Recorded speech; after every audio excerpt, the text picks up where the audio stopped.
IcyHot Love, a Todoroki X-Reader fanfic by Sammy. Part 3, also the finale. If you've made it to part 3, thank you so very much, and if you're new to the channel, please consider subscribing, leaving a like on the video, and a comment down below. There's tons of My Hero content on my channel, so feel free to check that out. But without further ado, let's begin the end.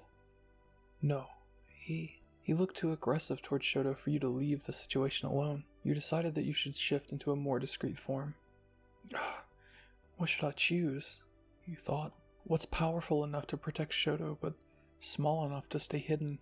Maybe a cat? No, too small.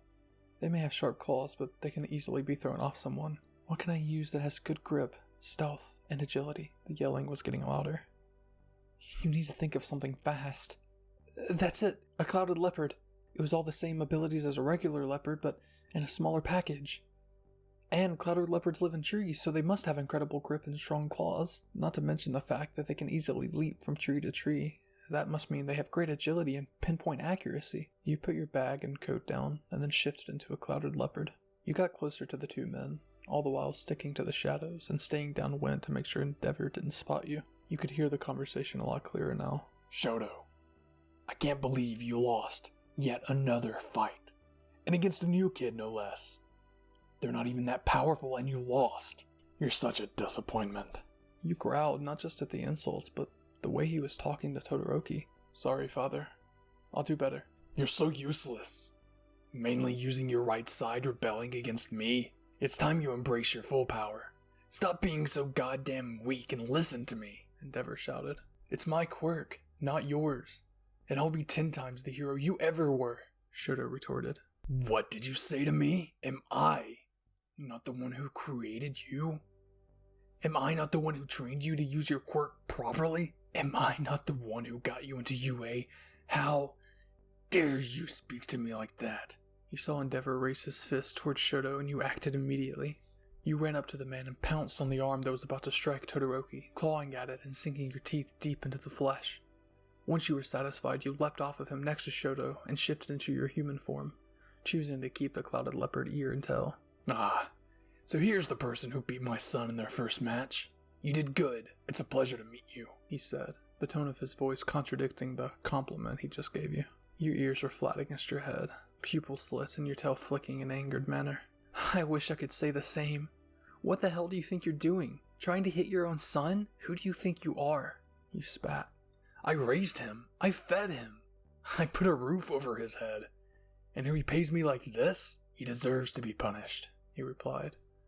Congratulations on doing the bare minimum as a parent. Here's your cookie, you said sarcastically, and threw a little wrapped cookie that Momo had given you in the locker room for doing so well on the first day. Now, if you'll excuse us, we have to get back to the dorm so we can have dinner, you said, and swiveled on your heel, about to walk off until he said, No, I'm not done yet. Turned around and cut him off by saying, Well, unless you want me to explain to all of my classmates and Aizawa when we were late and what happened here? And you know, if word got out about all this and all of your abusive offenses, that would be your hero status gone.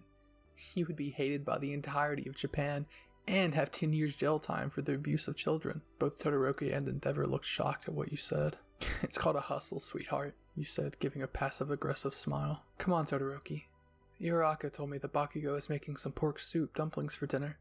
We should go before it gets cold. You grabbed Todoroki's hand and started to walk off, his surprised expression still present, until you stopped and turned your head to meet the idiotic man that Shoto had for a father.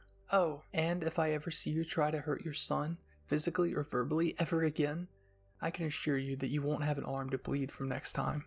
So, if you do, I sincerely hope that you enjoy being mauled by a tiger. Bye! I hope never to see your disgusting face ever again. You walked off with Shoto in hand, Endeavor still standing there shocked. Once you got out of earshot and eyesight of Todoroki's dad, you turned around to him and said, Hey, are you okay? He didn't hurt you already, did he?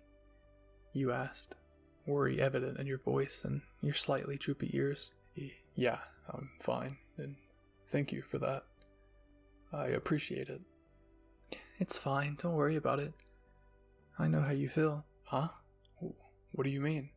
Before I was adopted by the wonderful family I'm in now, I was in an abusive situation as well, when my biological parents abandoned me An orphanage found me. It wasn't the best place.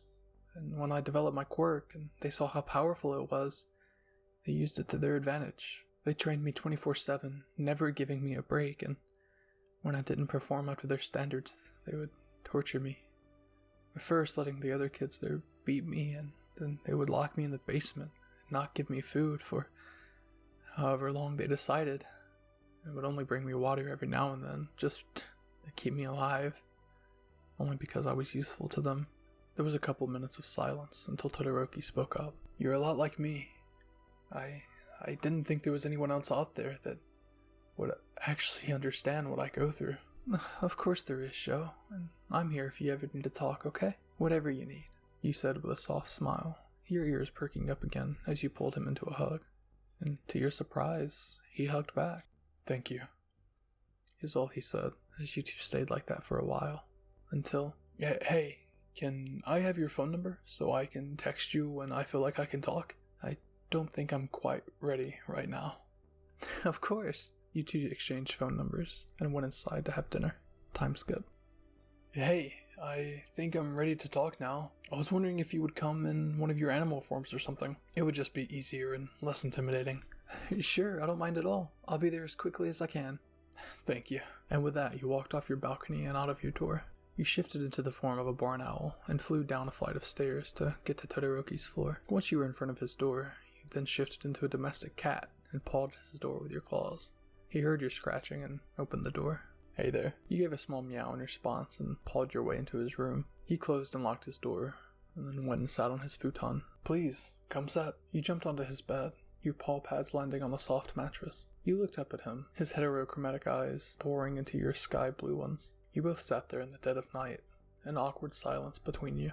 You waited patiently, not wanting to rush such a sensitive subject. Todoroki took a deep breath and started explaining everything. How his mother was forced into her quirk marriage, and how Endeavor kept having kids until he had created his masterpiece, and how he tortured his mother and him, and how he trained him until he was sick, and how his mother burned his face. Your ears flattened, and your pupils narrowed at the thought of parents doing that to their kid. Even if it wasn't his mother's fault, it doesn't stop it from being wrong.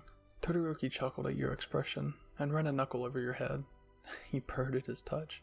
He sighed and then said, So that's it. That's my childhood. You shifted out of your cat form and back into your human one, keeping the ears and tail, and pulled him into a hug. None of that was your fault, Shoto.